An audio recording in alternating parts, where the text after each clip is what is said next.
in the chat just yet. If you're new to the channel, the way that these live streams work is every week I send out an email to everyone on my email list asking, what is your greatest struggle on your spiritual awakening journey? And then when people reply, I put those replies into a live stream and I address those replies. So if you want to get on the email list, just check the description. There's a free guided meditation on abundance, and you just put in your email. You get the guided meditation on abundance, and then you are in my email list, and then you can get featured on a live stream with your spiritual awakening question. Hey, Katrina, how are you, my friend? Great seeing you. It's Lightways live time, everybody. Whoop, whoop. Raise the roof. Big dog, don't think I've seen you before. Welcome to the channel, my friend. Thank you for coming by. Hey, Susan, how are you, my friend? Hey, Light Fam. Awesome. Carmen is sending everyone a huge hug. Alchemist Frequency Healer. Hello, my friend. Welcome. Thank you for stopping by. I appreciate the support. Got a good live stream for you guys today. We're going to dive deep, answering your all's biggest struggles on your spiritual awakening journey. There's a lot of common themes in these, so I think you're going to like these answers to the struggles quite a bit. All right, well, let me go ahead and start my thing while people are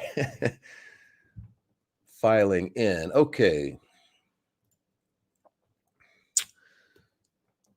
Leslie Wilson. So hopefully Leslie is in the chat somewhere. She can let me know if this resonates.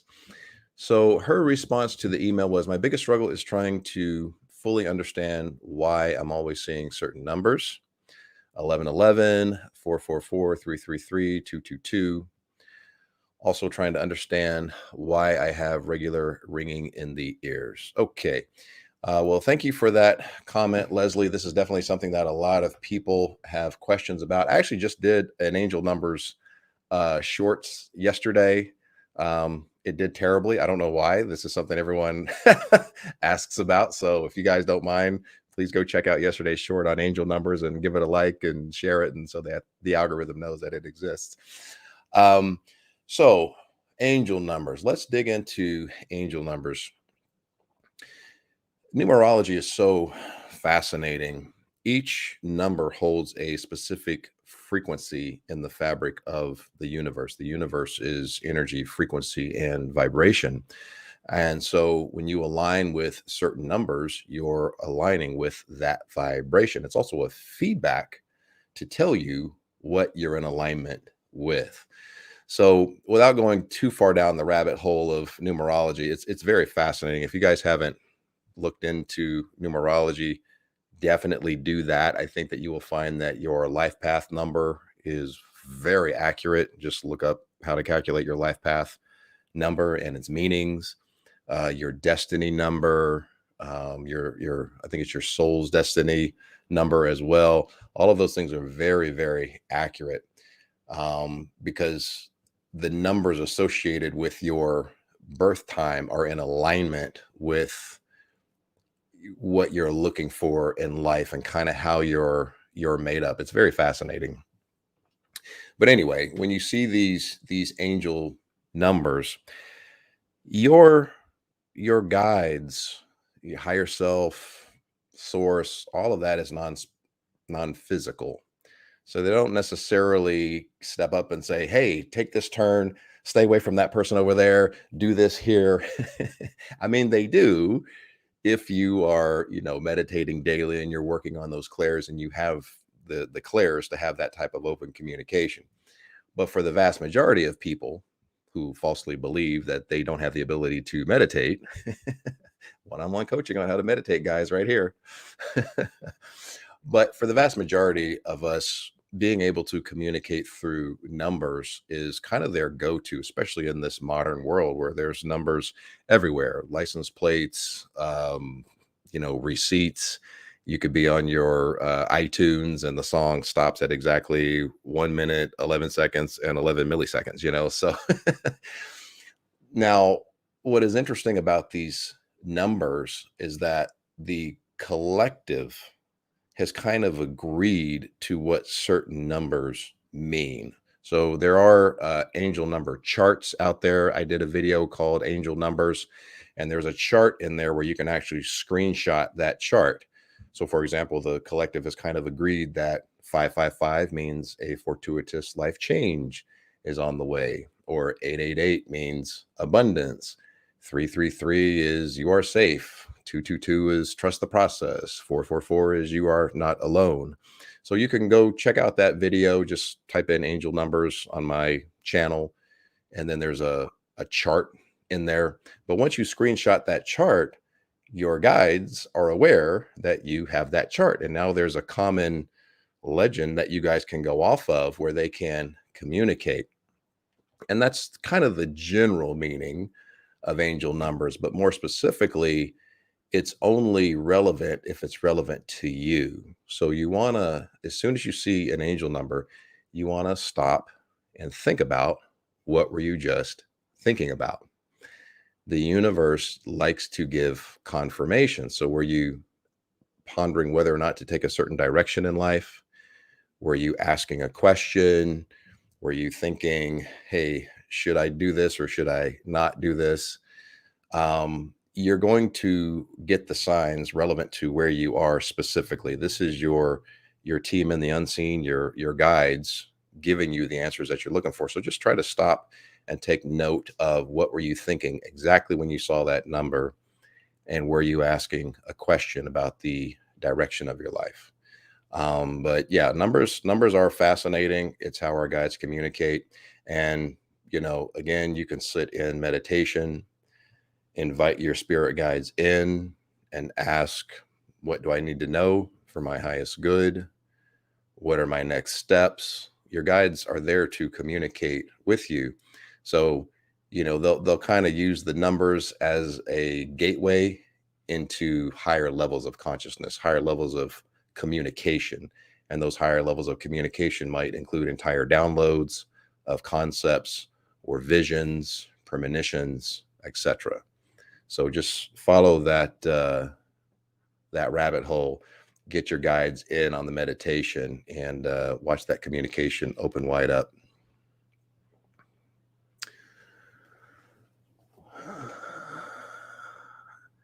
Hey, Anna, welcome, my friend. Carmen said, I saw 1111 today on a board, and then a big truck with, we help people get well. Nice. That's what the spirit guides do daily. Absolutely. Don Bennett. Hey, Don Bennett. I haven't seen you before. Welcome to the live stream. I appreciate you being here. Thank you for the support. Katrina Hughes. Remember to like the live, everyone. Yes, Katrina. Let's put Katrina on the. Thank you, Katrina. I appreciate you. Sending light and love to Katrina. I don't know if you guys saw this week's videos, but I started saying love and like. The like button. Namaste the heck out of that subscribe button. Oh, that is awesome.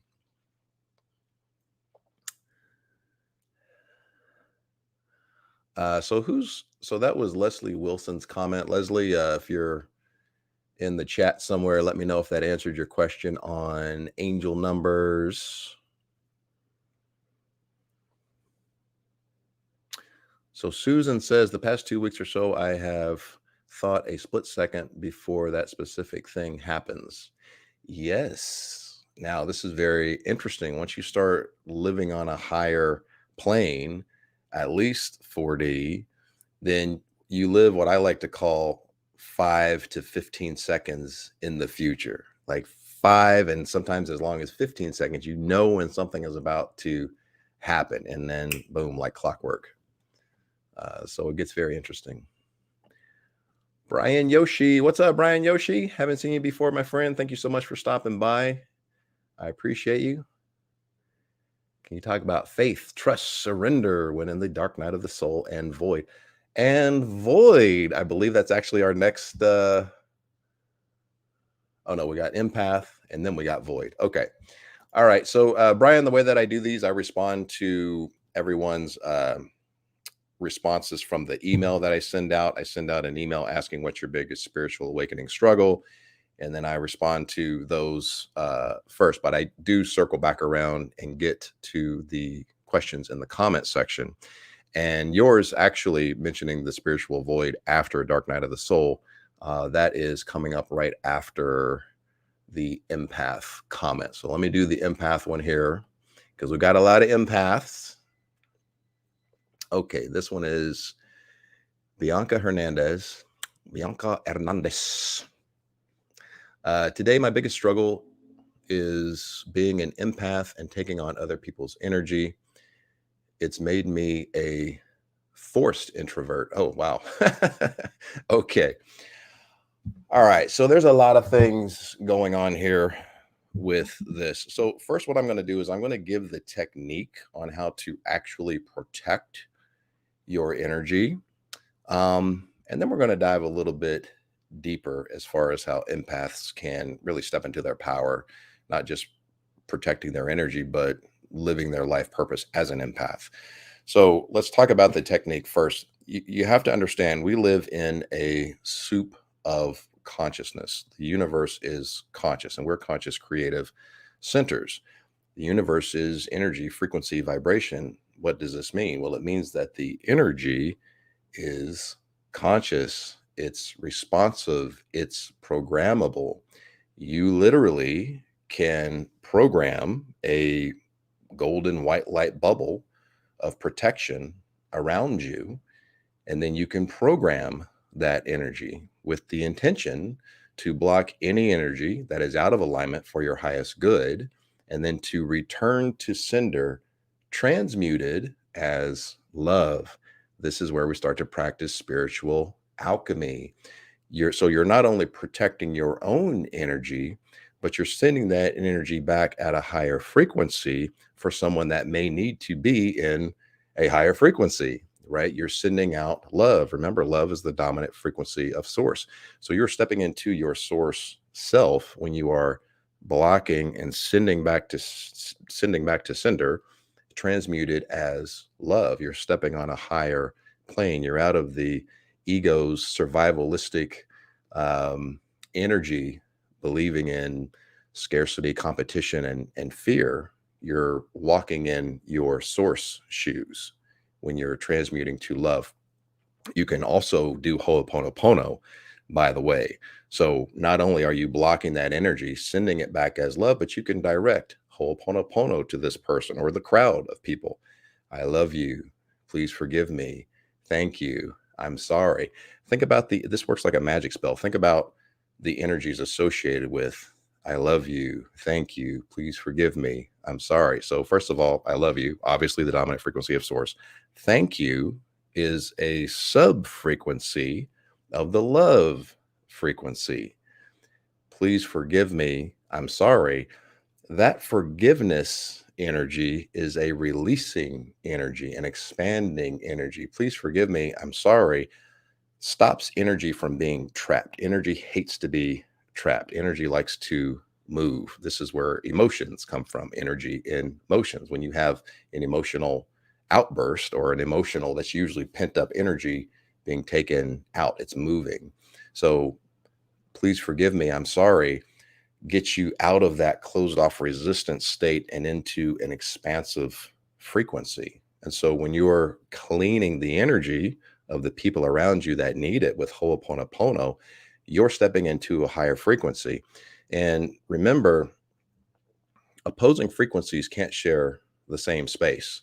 So those really lower, denser frequencies of people that are not really wanting to change, they're not going to be able to share your same frequency if you're in that higher state of consciousness, because there's too much vibrational dissonance there. There's too much polarity there.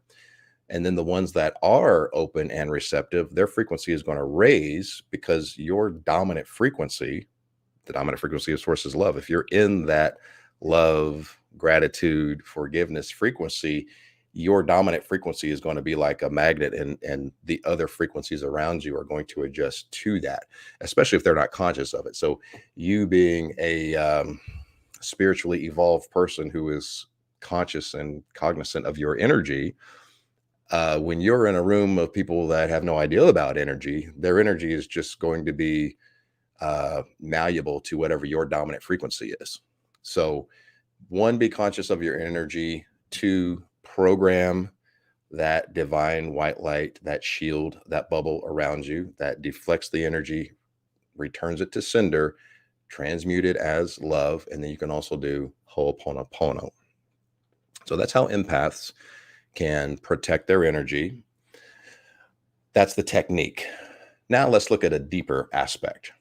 So she said that uh, it has been made to be a forced introvert. So this basically means she's fearing crowds, fearing people. This is the ego believing that people are a threat to survival. Remember, the ego is in charge of survival. And so there's a threat to survival involving being an extrovert. But it's interesting that she said forced, because forced kind of says that she doesn't want to be an introvert. Some people are just naturally introverts. They just find their peace being introverted. Um, and that's their natural frequency. But forced introvert kind of says to me, like, you don't want to be an introvert, but you believe you have to, because being an extrovert would be a threat to survival, is the lie that your ego is trying to tell you. So this would go back to heal that energy, heal that trauma that makes you believe that being around people is a threat to survival. There's a few ways that you can do this. So again, if we're talking techniques, on the other side of fear is freedom. You want to take the action steps in the direction of that fear. What does that mean? It means get out in crowds. So of course the ego is going to protest at first, right? But once you get used to it, the emotional charge around being around other people and being in crowds dissipates, because the ego sees that it's not that much of a threat to survival as you thought. But then you start walking in your power. You start walking in that Ho'oponopono energy. You start walking in that higher consciousness energy where you're transmuting everything to love, and you're just having fun manipulating the energy. You're just walking through the crowd as a spiritual alchemist, and you're transmuting everyone's energy to love, and it becomes a very fun game. Well, what is a game? Well, a game is not a threat to survival. A game is fun. It's play. As a matter of fact, your inner child would probably even like this as well, because it's play. It's a game.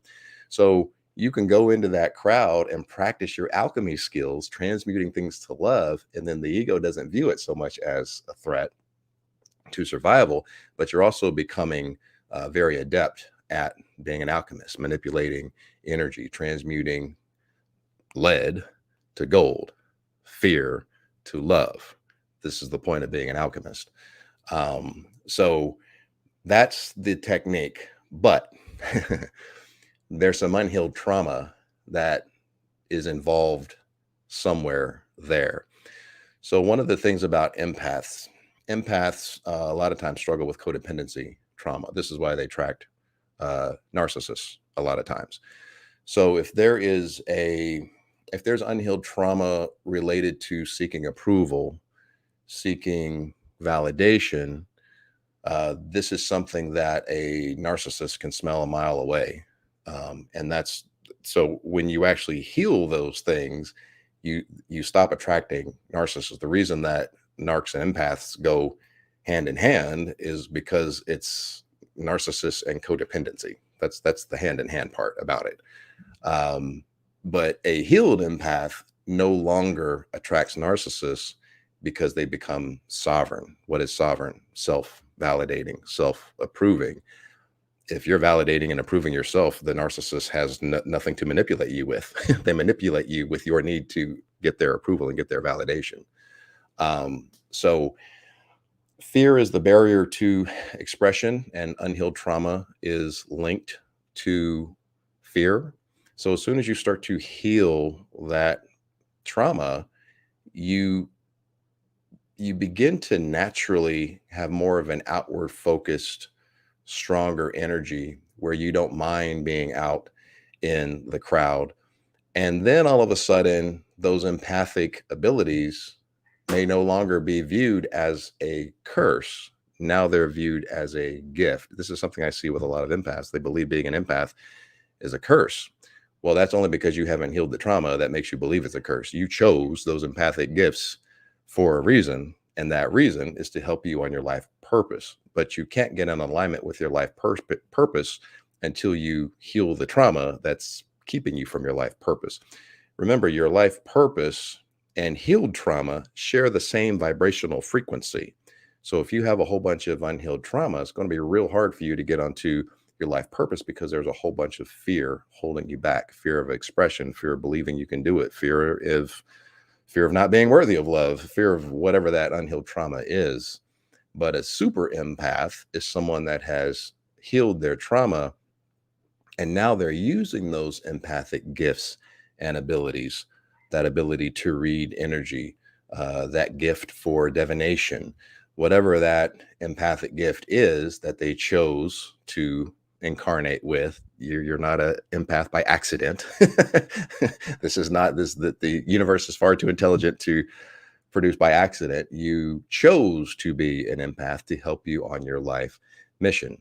And that life mission doesn't have to be anything grandiose if you don't feel that in your heart. Maybe your life mission is just to teach other empaths how to find their power, teach other empaths how to heal so that they can use their empathic gifts of being a super empath and share their light and gift with the world. You're really doing the world a disservice if you don't heal the trauma that is causing you to hide those empathic gifts. So heal that trauma, and then you're going to have an outward focused energy where you want to be out sharing those gifts and raising other people's frequency. So, did that help, Bianca? Are you in the comments, Bianca? If you are, let me know if that helped. Got a lot of people in chat. Hello, everyone. Don Bennett, so grateful and enjoy your videos very much. I appreciate you, Don. Thank you so much. Oh, wait a minute. I think I went ahead. Okay, so there's Brian, Dark Night of the Soul Void, Katrina. Yes, namaste the heck out of that subscribe button. Let's put that up there as well. Don't forget to subscribe, guys. Lorraine Chambers. Hey, Lorraine, how are you, my friend? Good seeing you again. Coley Bryce in the house. Yo, yo, yo. What's up, Coley? I appreciate you, brother. Life Coach Terry, I'm here for the void. Yes. Oh, yeah. Okay. So you were the one that responded on the post. Yeah. So your post and then 3 other people in the emails talked about the void. So that is coming up next. So stay tuned. Nieves Lucena. I hope I'm saying that correct. Thank you for stopping by. I never thought about it like that. Love that. Awesome. I appreciate you stopping by the live stream. Appreciate the support. Don Bennett, this resonates with moi 100%. Carmen says 100%. Awesome, awesome, awesome. Okay. So let's get to the void, the spiritual void. All right. My biggest struggle is being in the spiritual void. I feel like guides and the universe have left me, like I was put in timeout. And I don't know why. What did I do wrong? Why am I in timeout, universe? Just need direction again, help. Anna Olirova. All right, guys. So spiritual void. So first we want to understand that the spiritual void is a part of the spiritual awakening process, the spiritual growth process. It's a necessary part where the universe leaves you alone to just figure it out. And just figuring it out on your own allows you to grow spiritually. If the universe is always giving you things, if the universe is always giving you a fish dinner, then you never learn how to fish, right? There's no loving parent that wants his child to be codependent its entire life. Every loving parent wants that child to grow up to be a fully sufficient adult, just like the parent, right? So codependency is not a thing. Codependency on the universe or source or God, this is not a thing. This is not what a loving parent wants. So the spiritual void is to take away all of the distractions that was keeping you from facing what you need to face and heal to get you to the next higher timeline. So it feels like someone hit the spiritual pause button. It feels like your guides have stopped communicating with you. You might be sitting in meditation and trying to connect with your guides. They're not responding. You're no longer seeing the angel number signs. You're not seeing repeated numbers. You're not getting white feathers in weird places. Um, there's no drama, there's no drama at the workplace, or that, psychotic ex has stopped texting. Everything is quiet on the home front. What's going on? And it seems like there's no direction. It seems like there is chaos and you're just kind of stuck on your timeline. And the ego does not like this, because the ego needs to know, what is the plan? Where are we going? I need to know A to Z. Otherwise, I don't have control. And if I don't have control, I'm in fight or flight. That's a threat to survival. So the ego is going to throw you into anxiety. All right. So one of the great things about the spiritual void is that it is phenomenal at knocking you the heck out of wounded masculine energy. Wounded masculine energy has people grinding and hustling, overworking, overdoing, overthinking, over controlling, over analyzing, all of that outwardly focused energy. And it's the cause of burnout and stress and disease and all of that stuff. It's out of balance. Energy loves to be balanced. All right. We need a healthy balance between divine masculine and divine feminine. Wounded means it's turned up too high. So your higher self knows exactly why you decided to incarnate. Okay. So this is your higher self. And then this little bitty tip right here, that's you in this little physical avatar. So the larger part of you is out here. And then there's this physical avatar that you're in here. And then there's this little door here. And that door is called the ego. Okay. The ego is the only thing that separates us from ourselves as source consciousness. The ego is the veil of forgetfulness. And so the ego believes that it's a threat to survival if we don't know where we're going. But your higher self knows where you're going. So you guys have heard me say the universe is like a big GPS system. It's always going to reroute you and re-guide you. Now, of course, you have free will to take that route or not. That's a different story. But it's always going to try to reroute you back into alignment with the reason that you decided to incarnate. So your higher self is going to know when you've reached that point on your timeline where it's not time for hustle and grind. And that certainly has its place. Okay. But you've reached that point where you're just spinning your wheels, and your higher self says, that's unproductive. Okay. We need to bring that energy back. Let's get out of this wounded masculine energy. Let's hit the spiritual pause. Let's pause this person's life and make them feel like they're in timeout for a second. We're not going to communicate. We're not going to help. There's not going to be any drama or distractions distracting you, so that you're forced to go within. All of the change happens within. There are different points on your timeline, but this is not a Chariots timeline. So for my tarot people out there, the Chariots card, that's a very outwardly focused masculine energy, go out and take type of energy. It's not time for that. And your higher self knows that. Right now, it's time to focus within. When we say focus within, what we're really saying is heal all of the things that keeps you stuck on this timeline so that you can get to the higher timeline. The higher timeline is on a higher frequency. It exists as a possibility, but you're not a vibrational match to that, because you've got to heal what is keeping you from getting to that next timeline, which is typically unhealed trauma. So you're in alignment with fear. Unhealed trauma has you in alignment with fear somewhere. What is that fear? Fear of success. A lot of people have fear of success, fear of failure, fear of not being good enough, fear of not being worthy of love, fear of being abandoned. All of these things are keeping you from getting to the next level. And the universe is like, I'm not going to help you with that. You need to learn how to heal yourself so that you can be a spiritual adult. So it forces you, the spiritual void forces you to go within and heal what's keeping you stuck on your timeline. And stuck is that frequency of fear. Fear is that closed off state of resistance, that resistance, that state of stagnation. um, However, when you heal the opposite frequency of fear, love, that means the more that you get out of alignment with fear, the more you get in alignment with that love frequency, which is an expanding frequency, an open, receptive growth frequency. This is what Abraham Hicks calls stepping into the vortex. You're in the vortex, things are flowing, you're going downstream, you're not swimming upstream.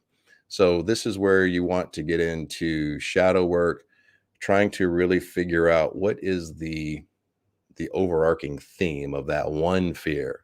Go back in childhood, try to figure out when you first experienced that, and then try to heal that from there, debunk that fear. When you debunk that fear, you're taking the emotional charge away from it. You're raising your frequency. And what happens when you raise your frequency? Well, you come more into alignment with that higher timeline frequency, right? And then those two frequencies can mesh, and then you're no longer in the void. Now you're in the vortex, and then you get out of the spiritual void. So does that resonate? Does that answer your all's question on the spiritual void? By the way, if you guys need a hand getting through the dark night of the soul, we can work together one-on-one through Zoom. I'm going to do my self-promotion here. All right, guys. So one of the things about working one-on-one with me, I teach you how to monkey mind. Yeah, I teach you how to monkey mind. I teach you how to meditate and calm the monkey mind. A lot of people believe that they don't have the ability to meditate because they believe they can't calm the monkey mind, or they have ADHD. We'll teach you how to meditate. I haven't had a failure on that yet.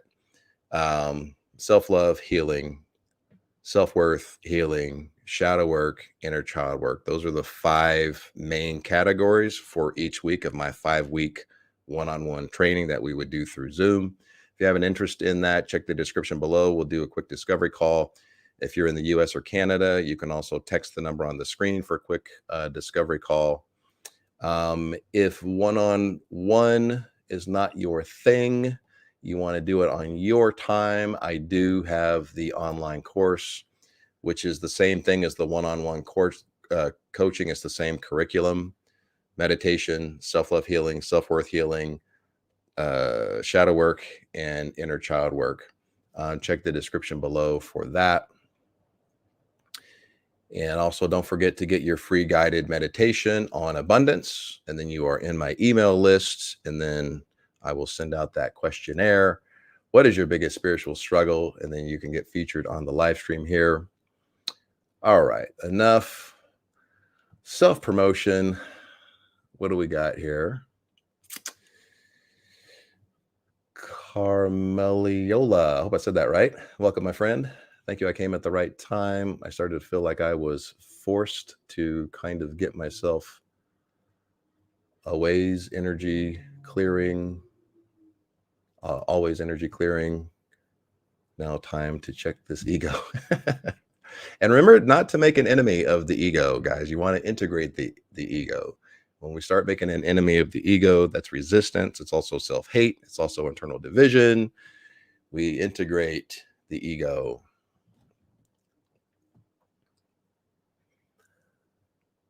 Life coach Terry says, yes, no direction.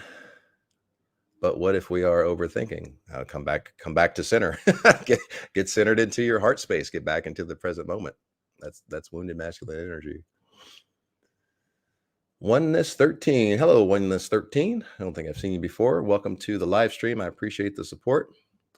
Hello, soul families. Love and light to all souls. Namaste. Namaste to you as well, my friend. Thank you for stopping by. I'm ready for peace. Honestly, I'll embrace the void. The only way out is in. Yes, embrace the void. Resistance is stagnation. Resistance causes it to just dig its heels in and say, I'm not relenting until you learn the lesson, until you heal the trauma. So you want to embrace it and go into it fearlessly. And that's the thing. The universe is really asking, do you have the courage to face those things that you've been using the outside world as a distraction to, where you don't have to face? That's bypassing. I'm not talking about you specifically, Terry. I'm just, talking in general. A lot of times we'll use what's going on in our life to bypass facing what we need to heal. And if we would just stop, go within and heal what we need to heal, then we get on a higher plane and the outside fixes itself. Of course it fixes itself, because the universe is your mirror. It's a reflection of what you've got going on the inside.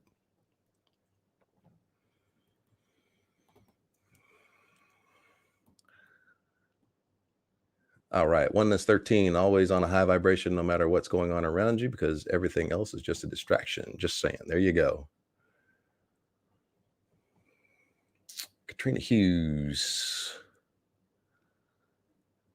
Coley Bryce, the online course is fantastic thus far. A great option. I appreciate you, Coley. Thank you, my friend.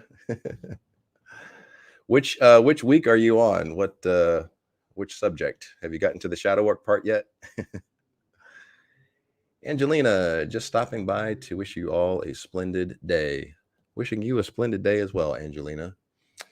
All right, let's get on to our next comment.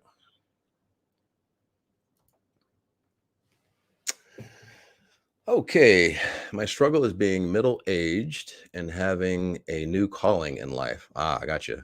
I don't know how I'd make money at this new calling, and I feel I've run out of time for my life purpose.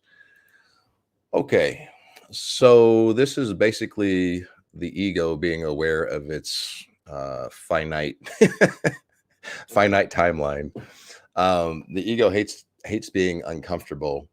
So especially if now again, the ego creates the identity. So if your identity has been a certain thing your entire life, and now all of a sudden you have a new identity, i.e. new life calling, new life purpose, the ego's like, hey, I don't know how we're going to make money at this. That's a survival issue for the ego. And this new identity, I don't know if I'm too late, if I still have time. One thing I want to remind you guys is energy works completely different than denser physical matter. So when we're talking about energy, frequency, and vibration, it can change at the drop of a dime with intense intention and attention. So you literally can focus on this new calling in life and put all of your attention and focus and intention into that, and the energy is going to switch to match that new direction. Energy flows where attention goes. So I can assure you, source is not hurried. Source is not running out of time. Source is not under a time crunch. It's the ego that feels the effects of linear time, because you only have the ego is what is finite. That's the ego feeling its finiteness. You are infinite. When you come into the physical, you take on an ego. You only need an ego for the physical, because you don't need a survival mechanism in the non-physical, because you can't die. So you only need it in the physical. And so the ego has a starting point and an ending point. And so the ego is like, I'm running out of time. I don't have the answers on how to do this. But when it's your life purpose and you feel that calling, the universe has an infinite number of channels to bring to you the vibrational match of the direction of your heart. If your heart is pointed towards this new thing, the universe can make that happen through a myriad of ways that you don't have access to or fully understand from a physical conscious mind frame. But the all mind, which is omnipresent, knows everywhere and everything and can orchestrate meeting the right person, coincidentally, meeting this other person over here who happens to be in the same business. And then you guys start talking. And then, so I've seen a lot of cases where people 50, 55 have gone back to law school to become a lawyer. They put all those years in at that age to become a lawyer. So there's never, it's never too late. Source is not rushed. Source is not in a time crunch. And what you can do is just start building a little bit of momentum. So momentum is going to be baby steps, action steps in the direction of that new life purpose. You don't have to go and quit the job tomorrow, cold turkey or anything like that. Just start putting in the action steps. Maybe it means getting a particular type of license or certification or building some type of brand or social presence on social media, whatever those action steps are, gets momentum going. It also tells the ego, hey, this is possible. Maybe it's not so much of a threat to survival as I thought, because we're seeing some green sprouts here. We've got some momentum. The ball is rolling. This is doable. And then you get out of anxiety because the ego is not fear mongering. So I would say it's never too late. You have this new calling for a reason. It's not an accident that you have this new calling, regardless of your age. That you don't have new callings just by, happenstance, right? So trust that there's a bigger plan behind why you have this new calling, and just take the action steps towards that new calling, even if they're baby steps. And then that way you start to build momentum. And then once the ego sees some momentum, the ego can stop fear mongering. Ed, if you are in the comments, let me know if that answered your question, my friend.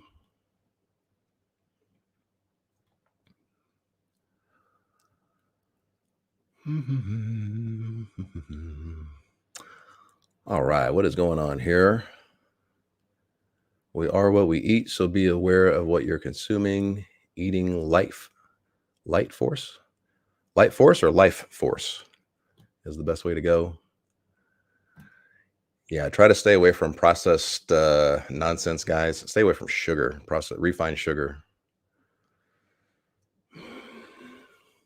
C. Crimble. Hey, C. Crimble. Don't think I've seen you before. Welcome. Hey, you. Hey, you too. My visuals stopped in December. How do I get them back? What kind of visuals were you getting?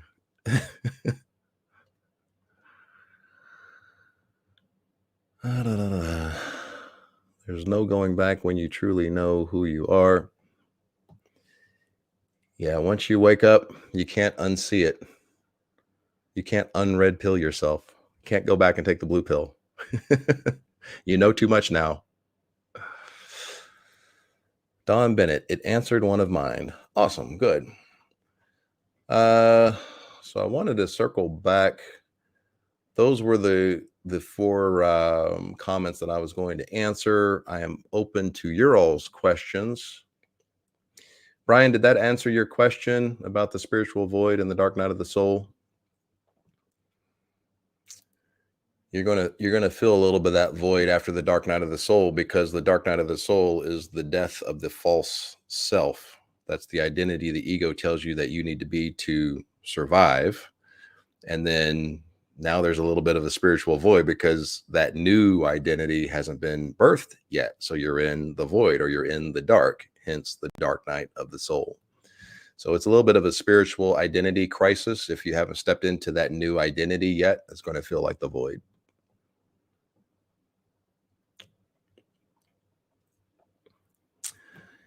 Nicole Fontana. Hey, Nicole, welcome, my friend. So glad I made it to a live today. Hi, y'all. Or hi, all. That's my Midwestern coming out. Hi, y'all. All right. Did I miss any questions, guys?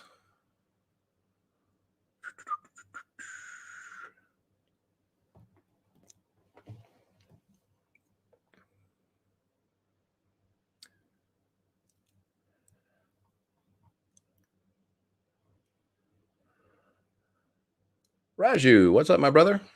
Haven't seen you in a while, my friend.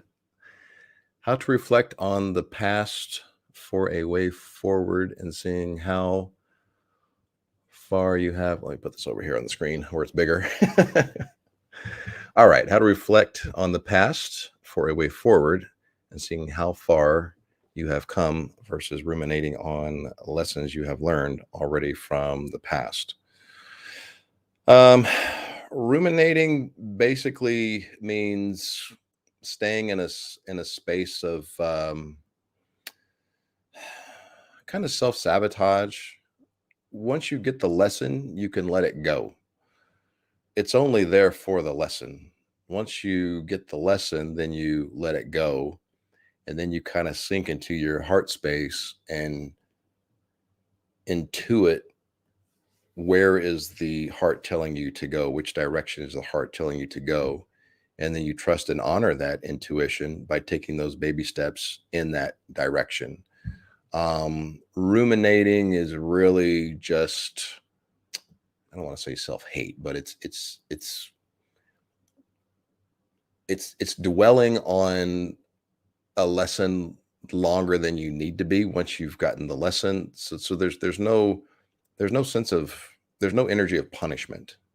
There's no energy of, putting you down or trying to beat up on your worthiness or anything like that. It's just to get the lesson so that you do better next time. So once you get the lesson, then you can let that go. So don't hang on to things longer than they need to be. I look at those lessons as house guests. You guys have heard me use the house guest analogy before.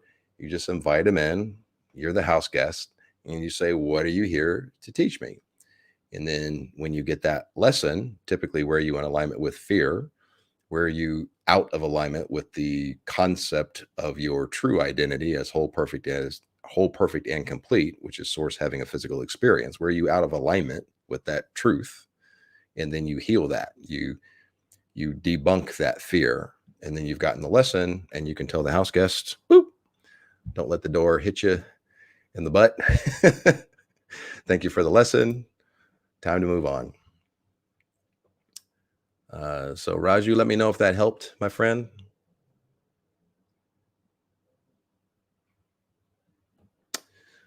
Let's see here. Michael Blunting. Hello, Michael Blunting. I don't think I've seen you before. Welcome to the stream. I long to be alone. Yeah, spiritual solitude.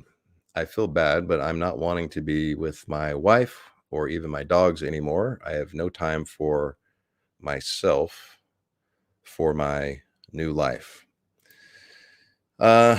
This kind of relates a little bit to that spiritual void where there's a lot of things that are distracting you from what you really want to do. And it's really just the ego not being able to organize everything. The ego feels overwhelmed. So if the ego can't properly time manage everything, then that means the ego does not feel in control, which means the ego believes there's a threat to survival. And it's going to throw you into a lot of anxiety. I would say that if you just find that alone time, that stillness time to practice some non-action, you might have to get up 20 minutes earlier than everyone else in the house and just have that alone time, and then try to figure out how to give your wife and your household the time that they deserve, but also actively set aside time to focus on this new life that you want to experience.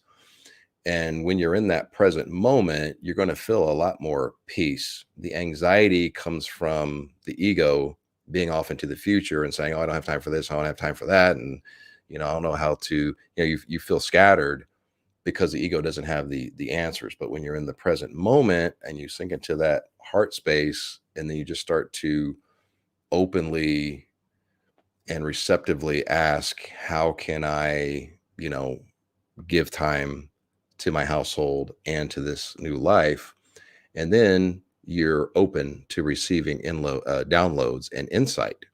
And then you just start taking the action steps toward that insight. Maybe you can involve your wife into that new higher spiritual life or whatever that new life is. And then there's a little bit of a support system as well. Let me know if that helped, Michael.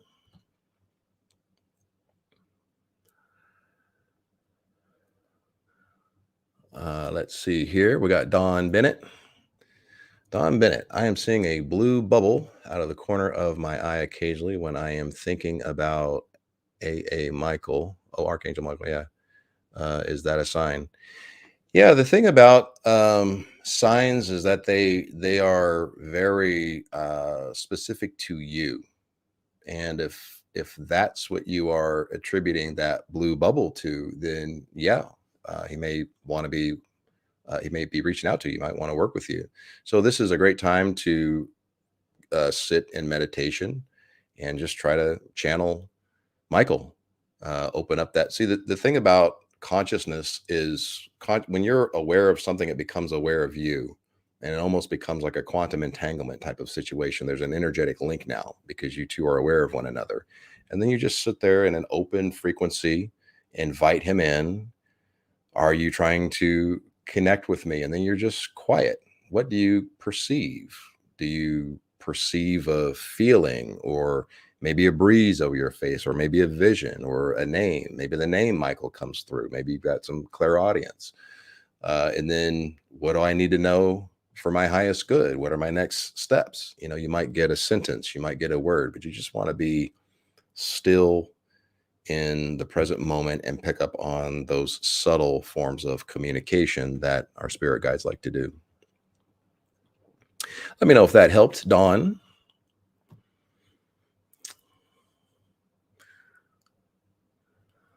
Crimble. In my meditations, everything was intense. Everything was intense. Then nothing, I guess, was learning new ways to connect, but must be able to get them back.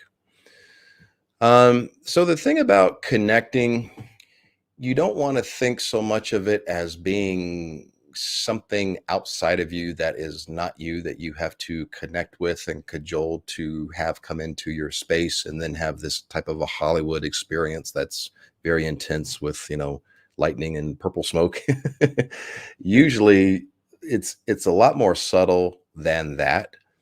A lot of times we want to think that something spiritual has to be this, Hollywood type of experience. And I would say about maybe 5, maybe 10% of the time, it is like that. I've had some crazy, crazy things happen, but at least 90% of the time, it's just very subtle. It's a knowing. So if you understand your identity, you are what you're trying to connect with. Why? Because you are source. Source is all things. You just happen to be from the perspective of a human avatar, but that doesn't mean that you're not source. So what you're saying is source is not able to connect with source. That's impossible. Source is all things. So understand you are source, understand and identify as what it is you are trying to connect with, and that drops all of the resistance. The ego loves confirmation. The ego's got to have all of these signs and confirmations that you're doing it right and you're connected, and here's all of these Hollywood things happening. I must be spiritual. But when we take the ego out of it and you just are those things that you're trying to connect with, you are eternal. You are absolute intelligence, absolute love, absolute abundance, all powerful, unbreakable. That's your identity as source, having a spiritual having a physical experience. That's your spiritual DNA. You are what you're trying to connect with. So as soon as you make that understanding your subconscious identity, then the communication and the response that you get is just, there's no resistance to it because the ego is out of the way. So I would say just drop the expectations of what the ego is expecting to get back as far as a response, and just identify as those things and know that there's no way that you can't be connected to it because it's your identity, and then it'll flow a lot easier. Let me know if that helped. C. Crimble. Oh my God, love, how to deal with anger in the dark night of the soul. Well, anger is going to be the ego. Um, we got to understand that all emotions are valid, guys. Anger, where are you in alignment with fear? What is the threat to survival? What does the ego believe is being taken away from you?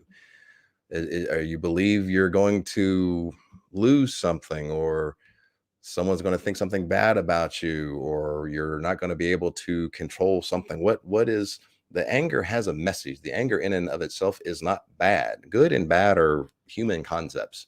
It's just a different frequency of energy that has a message. Call that anger in. Again, this is the house guest scenario. Be a good house guest, offer it some milk and cookies or whatever, and say, where, come on in, have a seat, get yourself comfortable. Uh, Anger, prop your feet up, have a cigar, let's shoot the crap a little bit. Okay, now, why are you here? Where am I in alignment with fear? Once you identify the fear, we can start to debunk the fear. Is it a real fear? A lot of times the ego is just crying wolf. What is the real fear? Are we able to list 5 reasons that fear may not be true? Once you start to debunk the fear, all of that emotional charge around that fear, which is coming across as anger, um, tends to dissipate. So I don't know what the anger is specifically, but it's telling you where you're in alignment with fear. It's just a feedback mechanism for what frequency you're holding. That's all. Emotions are not good or bad. They're just a feedback mechanism for your energy. Where are you in alignment with fear? And so if you accept it as a good house guest and get the lesson from as to where it is that you need to show acceptance and love and healing to, it's going to dissipate all that emotional charge, and you will get through the dark night of the soul with much more grace and ease. Let me know if that helped. Oh my God, love. Oh, some super chats are popping up. Katrina Hughes. What is up, Katrina Hughes? Katrina Hughes. We have a tradition here at the Light Stream. Anytime someone does a super chat, we got to do an oracle pull.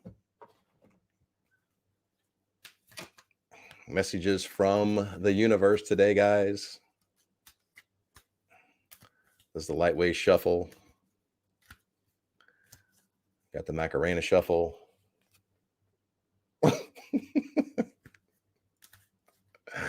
All right, let's see. What do we got?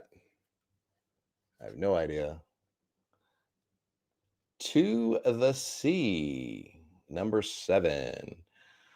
All right, guys. So to the sea means to go with the flow, go downstream, stop swimming upstream.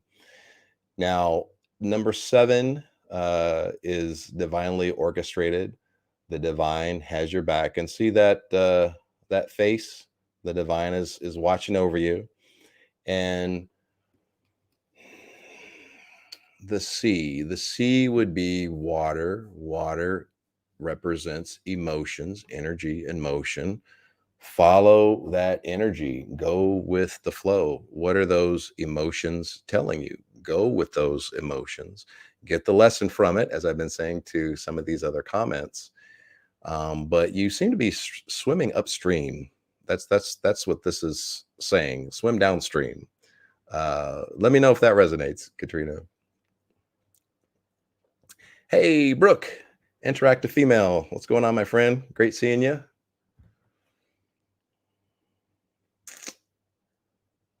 How's that course going, Brooke? Have you reached the shadow work part yet?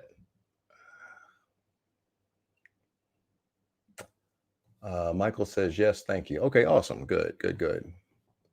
I don't know where I left off, guys. I apologize if I didn't, if I missed your.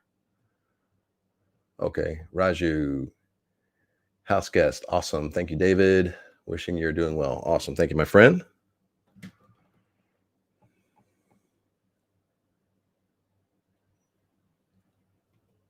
Let's see. Not sure how to get my visuals back. Oh, okay, that's the one I just answered. Michael says yes. Angelina, I'm very high vibe today. Good. He. I feel all the love energy radiating. Nice. I can also hear it and feel it buzzing. Yes, it's a nice thing, huh? Amazing. Sending some to you guys. Are you able to channel light language, Angelina? I don't know if you guys have seen my light language video, but in that video, I teach you how to channel light language. It is the most, it's the greatest high on the planet. It really is. You're just like floating when you learn how to channel light language and you're bringing in divine white light.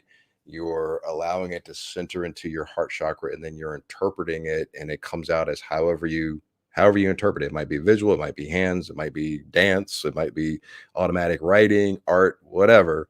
But when you start channeling light language, yeah, it's a crazy high. And then there's buzzing, and then you're just connected to everything.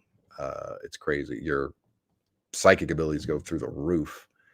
It's crazy. Where did I leave off? Sorry, guys, this thing keeps jumping. Oh, there we go. Okay, so I was underneath Angelina, Dawn Bennett. Very helpful. Namaste, David. Awesome. I'm glad that helped.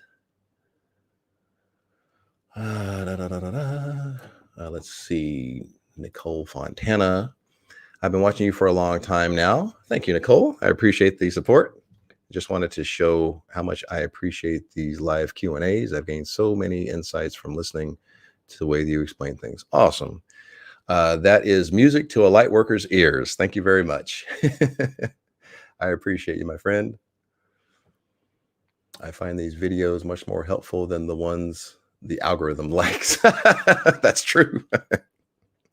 Oh, that daggone algorithm. You know, the algorithm likes the bubblegum stuff, but the stuff that really helps and empowers people, the algorithm doesn't seem to want to pick that up for some reason. I don't know.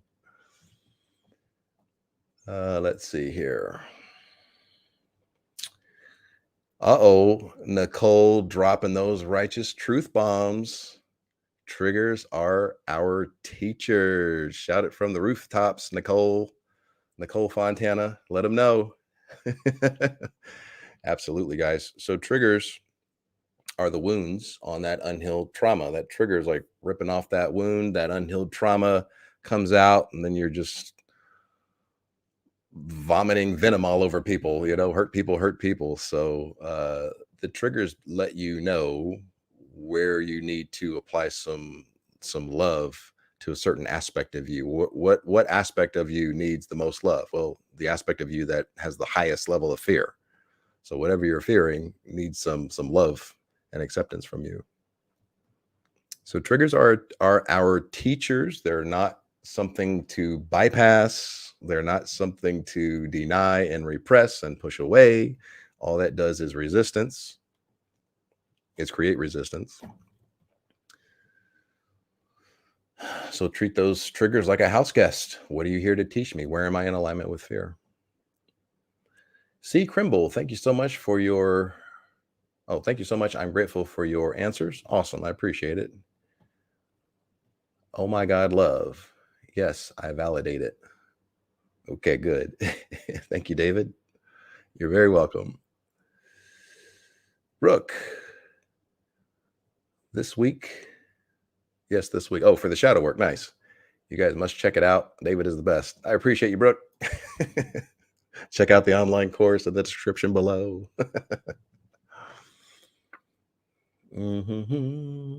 Let's see here. Iona Sokol. Let's see. I don't know if that's an I or an L. Hope I'm not mispronouncing your name. Thank you for stopping by, my friend. I haven't seen you before. Welcome. Hello, David. Have you ever experienced a physical touch from spirit guides? Yeah. During a night's sleep that was meant to wake you up. I felt several times when I was in a state between sleep and awake. Oh, the hypnagogic state, my favorite state. That's the state for astral travel. Yeah. So guides are very interesting. My guides are pretty rambunctious when I'm meditating They like to bounce up and down on the couch, so my couch cushions will bounce. And then it's interesting because I meditate. So my couch is over there where I meditate, but my bedroom is back there, and my bed has a very squeaky box spring. And I'll be meditating, and I'll just hear across the bed. And the cat is like out here with me, so I know it's not him. But yeah, so especially if you are in the hypnagogic state, that's the half awake, half asleep, where you actually can see the astral realm. You're the closest to the astral realm when you're in that space while you're still in your physical body. Now, if you astral project and come out of your physical body, then you're more into the astral realm. But while you're in your physical body, if you're in that half awake, half asleep, that's when the veil is the thinnest between this realm and the astrals. And yeah, you get touch, you get vision, you get sound, the whole thing. So it's very interesting. It's fun as well. Have you tried to astral travel, Ayana? Sorry if I'm mispronouncing your name.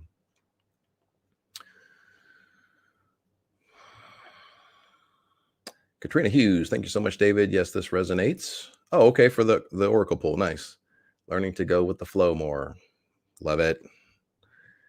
Katrina, yes, I love the light language. Hi, woot woot, absolutely.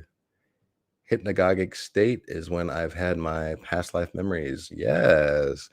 One of the things about the hypnagogic state is if you're able to, it's a real delicate balance, but if you're able to remain conscious and get out, I don't know if you got out or not, Brooke, out of your body, but you can access your Akashic record. And this is one of the great things about astral travel is that you can access your Akashic record. You can see what you look like in a past life or some different things that may have happened to you in a past life. It's incredible. So it's one of my favorite states to try to recreate, that half awake, half asleep state.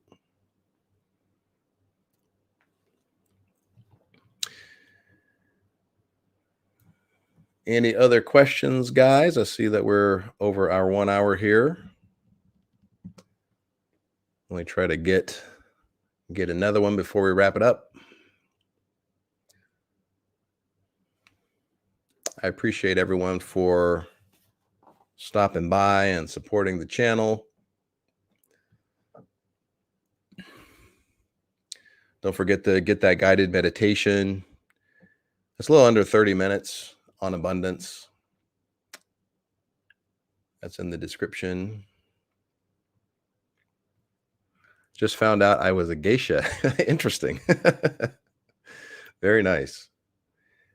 Yeah, I've had some pretty crazy revelations as well.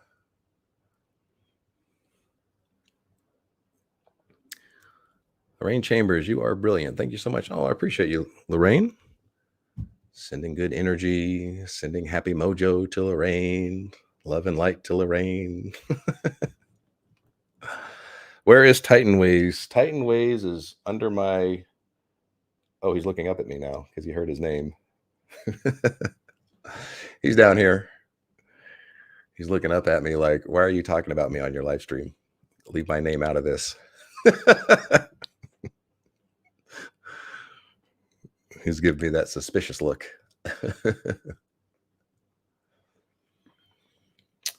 All right, guys. Any other questions? I'm going to do the wave until someone asks a question. What do we got? Aha, we have a question. Anna.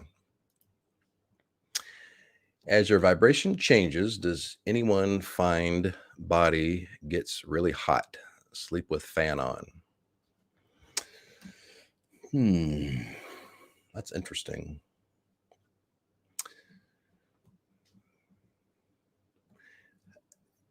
I mean, for me personally, now, there may be some women in the chat who might be around the menopause age that would want to answer this question. But for me personally, I don't see the change in body temperature as a long-term thing. So I have had several situations in meditation where I'll get like a heat flash on my arm or on my back, or and that's something sharing the same space with me. But as far as just my body temperature raising and staying that way consistently to where I need to sleep with the fan on, I personally haven't experienced that.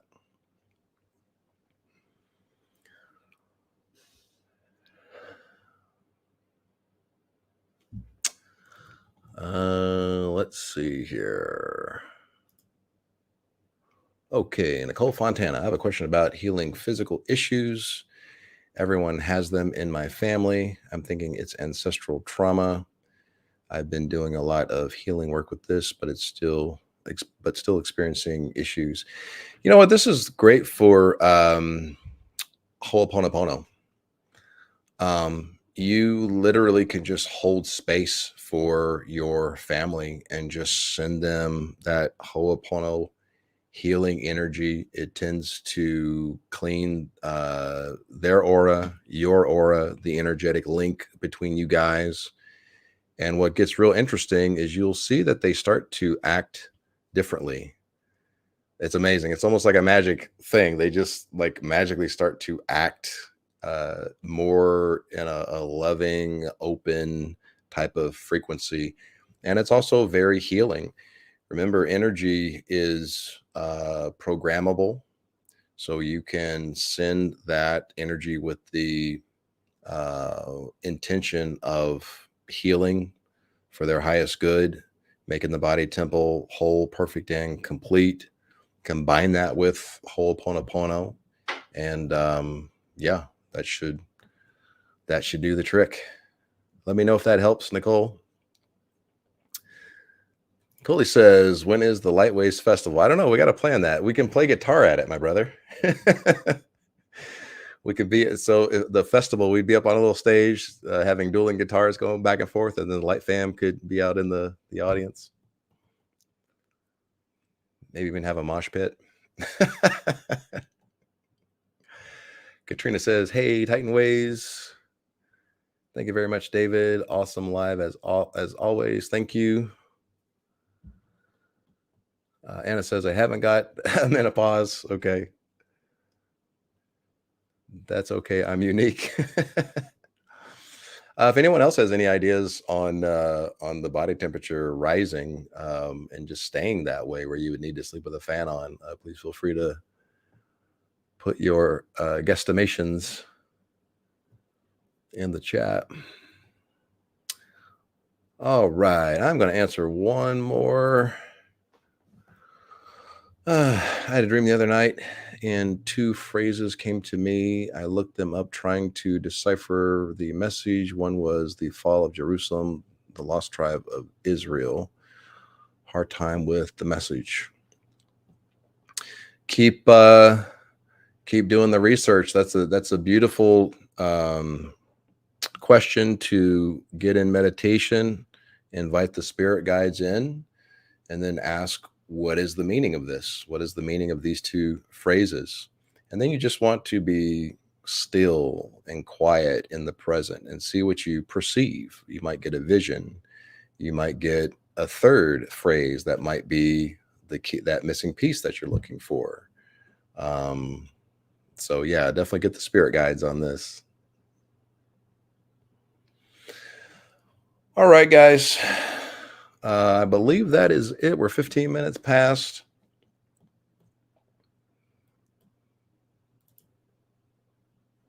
A week retreat of seminars with glamping. That would be the perfect Lightways Festival. Katrina says, yes, Lightways Festival. Shakti energy rising. Just another educated guess.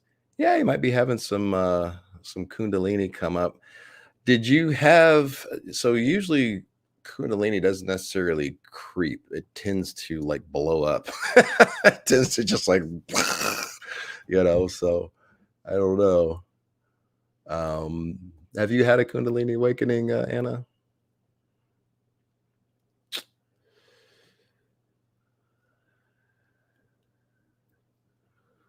Let's see.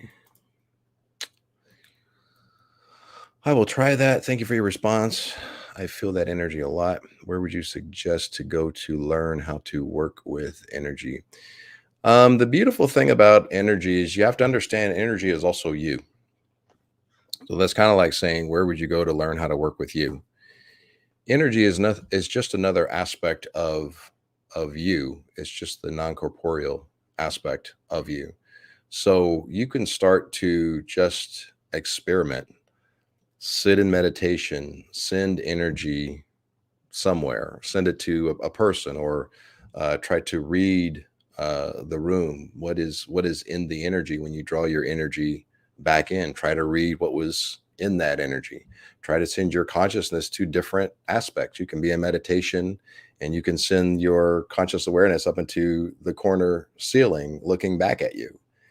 So the more that you just start to experiment with it, I would say also try to learn channeling. If you guys check out that light language video, I teach you how to channel light language, but channeling is channeling. You can channel anything. So once you learn how to channel, that also helps you to become a little bit more adept at working with energy and sending it and programming it and all that good stuff.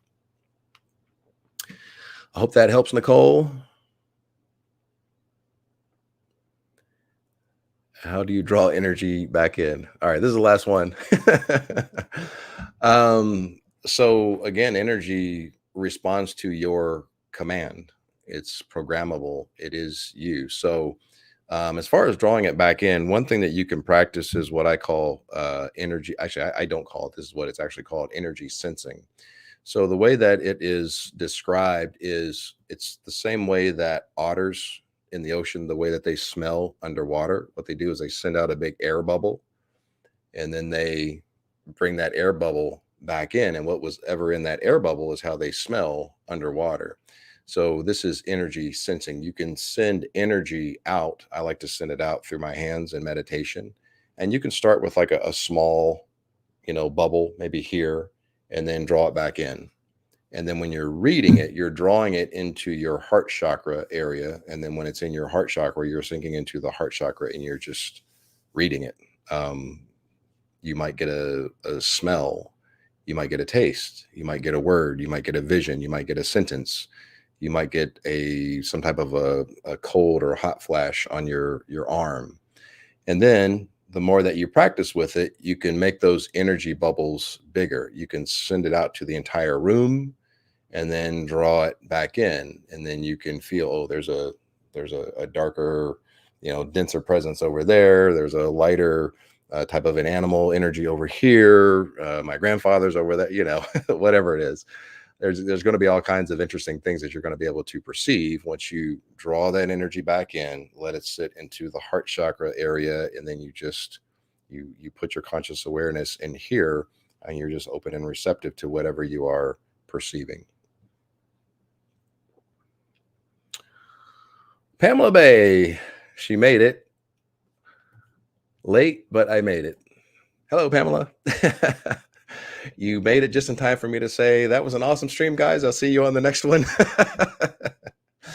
Well, Pamela, I hope that you can catch it on the replay. Again, guys, as soon as I press the end broadcast button, it does post this to the channel. So you guys are able to go back and watch the replay.